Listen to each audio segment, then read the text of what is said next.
now I want to show you some of the features available for local patch checking. Local patch checking logs into the system, so we need to add some credentials to our policies.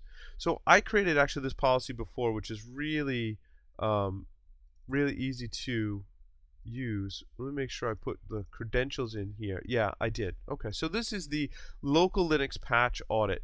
And what I've done is I've disabled the port scanners. That's the first thing you'll notice. TCP scan, UDP scan, SYN scan, and SNMP scan will all send remote packets to the host to try and determine which ports are open. But I've disabled those because I know I have credentials to the host, and I say, hey, just run the netstat command, a local command, which will display the open ports. So it's one of the things I like to do coupled with my local patch auditing. If I'm going to check the patches, I also want to see what services are running on the host and get the most reliable way. These types of policies that use credentials eliminate false positives more than any other type of scan, because we're logging into the system and making sure that the vulnerabilities either exist or do not, and listing out which ports are available. Okay, as you can see, I went into SSH settings here because my target is a Linux system, and I entered the root credentials.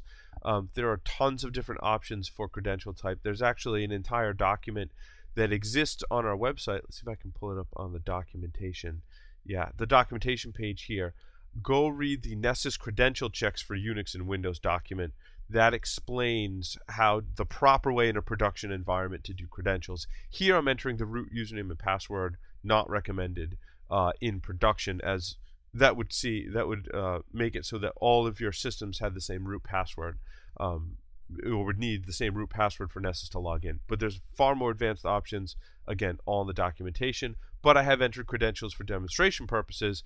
Now I've gone in to the plugin sections. I've disabled everything here, and I've just enabled, because I know my target is Ubuntu, I said just only run Ubuntu local security checks. And that's really all you need to do to configure this policy. Now when we take a look at the results, I flip on over to reports. Here's my Linux patch audit. So these are all the missing patches from the host and my netstat information. So these are all the services running as found by running the netstat command on the local host. Now what's interesting is if I pop over here and I start adding filters, and I say, show me where there's an exploit available. Awesome. I get exploitable vulnerabilities now, but these are not just remote vulnerabilities.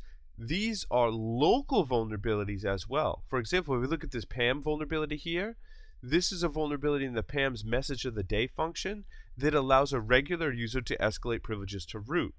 So now you can find local vulnerabilities and search on them, and find more specific stuff such as which exploit framework has privilege escalation vulnerabilities. So that's some really cool local patch auditing. You can do the same for Windows as well. And we can take a look at a Windows scan with credentials. And this is a really great example of the difference between a network scan and a credential scan. So, for example, I have a Windows 2000 host that I was scanning, and this is the network scan. So I come in here, I go to host summary, right? I see when I scan it over the network without credentials, 17 critical vulnerabilities, 2 high vulnerabilities, okay? Now, if I come back over to reports, I configured a local policy to scan with credentials. I scan the Windows host with credentials. I'll open this one up.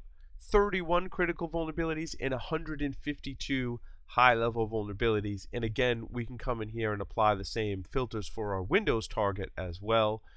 I can say show me all.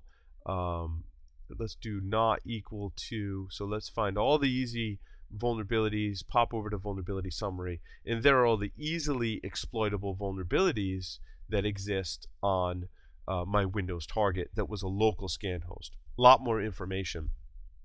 That's a great way to get information. The other thing I can do is, if I want to apply patches to this system, I can say show me all of the vulnerabilities that contain a Microsoft bulletin.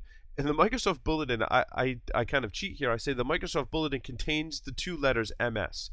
Every Microsoft bulletin contains the terms MS. If I click save, I have to say contains here.